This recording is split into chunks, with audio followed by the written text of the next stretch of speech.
Hello, everyone. My apologies. I could not respond to the summary presented by the coordinator of the month. Happy belated Christmas. I hope that everyone had a wonderful weekend with friends and families, and that you had our people in your minds. I really want to thank those who made this Christmas memorable for our forces and our prisoners, and you can be rest assured that they send their best regards. I also want to thank the AK generation, what we call the NAC generation. Yesterday we had, I think, two persons who bought their AK, and we keep investing in the defense of our land. There will be no retreat on that front. That's the sure path that will take us to freedom.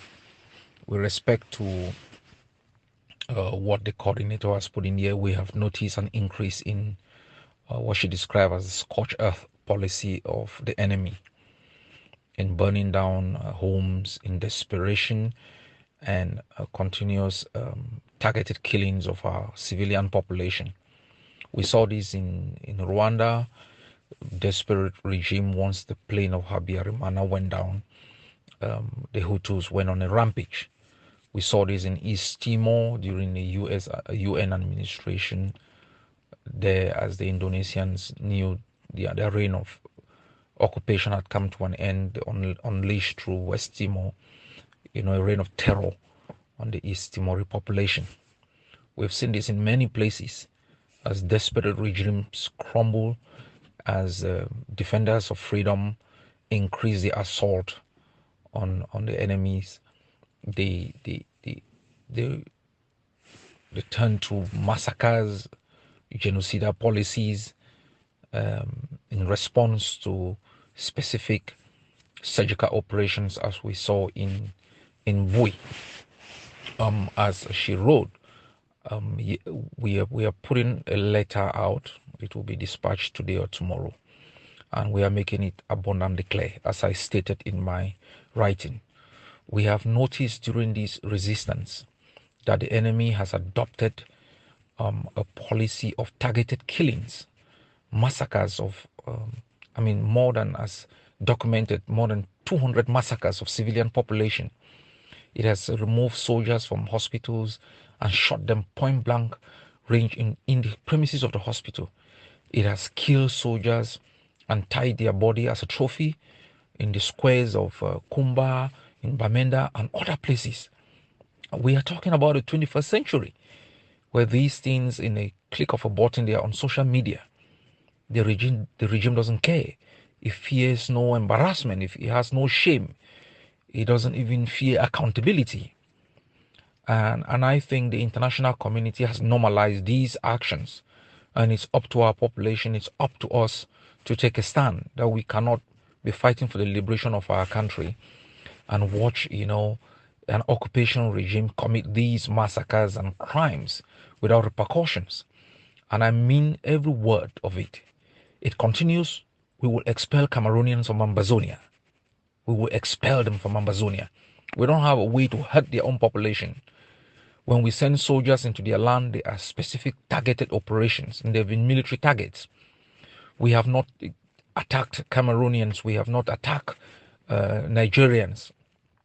But if these actions continue, we will expel Cameroonians from our country and let them understand that we can no longer tolerate, the continuous massacre and targeted killing, burning of homes without the regime being held accountable.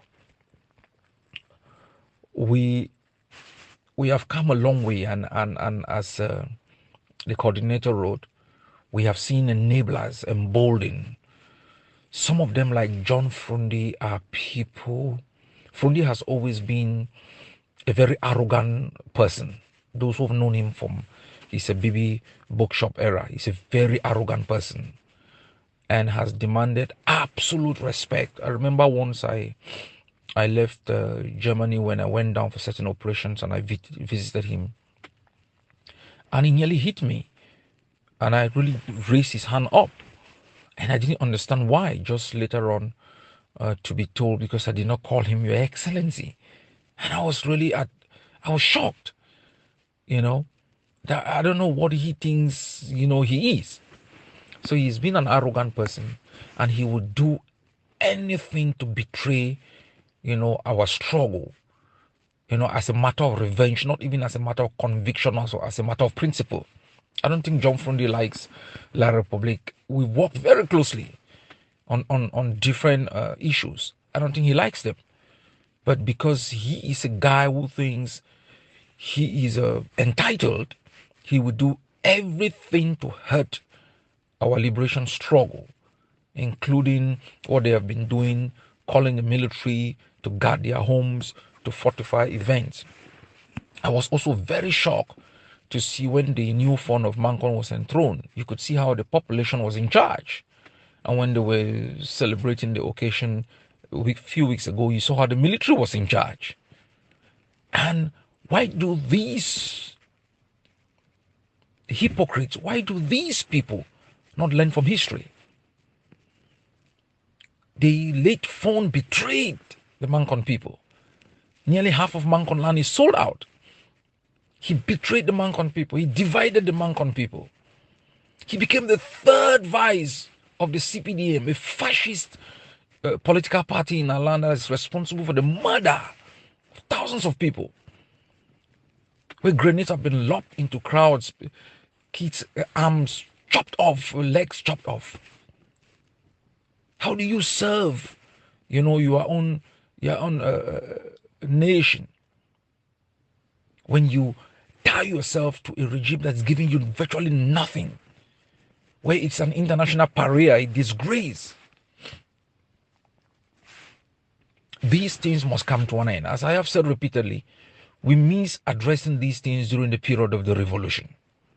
That is when traitors are hung. All these gangsters who've colluded, with a fascist regime should have been dealt a lesson. They've become emboldened, thinking that, they could betray after all. If they cannot have their way, if they cannot be entitled, if we cannot continuously serve them as their mechanics, their house boys and their house girls, their farmers, their guards, then they will sink the ship. We've asked them nothing. I call upon you people to remain emboldened, to be strengthened, to be strong, resilient, and don't blink. You look back, you see the bodies of thousands of our people that have been massacred. You look forward, it may be difficult, but there is hope. And don't give up hope in this struggle. We are getting there gradually. And it's thanks to the sacrifices that you people have made. God bless you all.